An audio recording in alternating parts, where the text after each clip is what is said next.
יכולים להגיד שיש אנשים בגילאים שונים. כנראה נעבור ונחזור למטרה הזאת.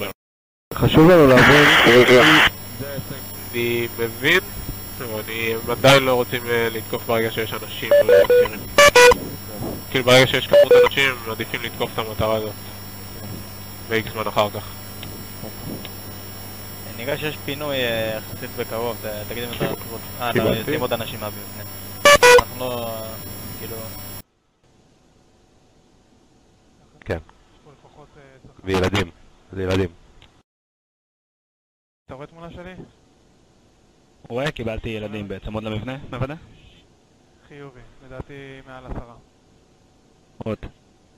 ועוד אנשים על הכביש, שגם כן תנועה יחסית ערה. כן, בוא נמשיך רגע בצירים מסביב ואז נחזור קיבלתי? תוכל לסמן לי איפה ראית הילדים? ממש בחלק שמחבר בין המבנה מצפון, עכשיו אנחנו קצת בהסתרה, אז אנחנו לא רואים, אבל איפה שהצלב שלי עכשיו נמצא במרווח הזה, יש שם המון אנשים, כולל ילדים. קיבלתי.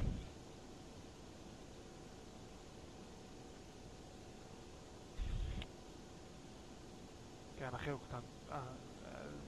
זה ילד או חיה הדבר הזה? מה אתה אומר? זה יהיה נראה לי בן אדם. כן. הוא יותר אינטראקציה עם אנשים אחרים. וגם פה. פענחתי את זה כילדים לגמרי. מה אתה אומר ל-ACH? בעיניים משנה. המשך. אנחנו עוזבים את המטרה הזאת, היא לא מאושרת.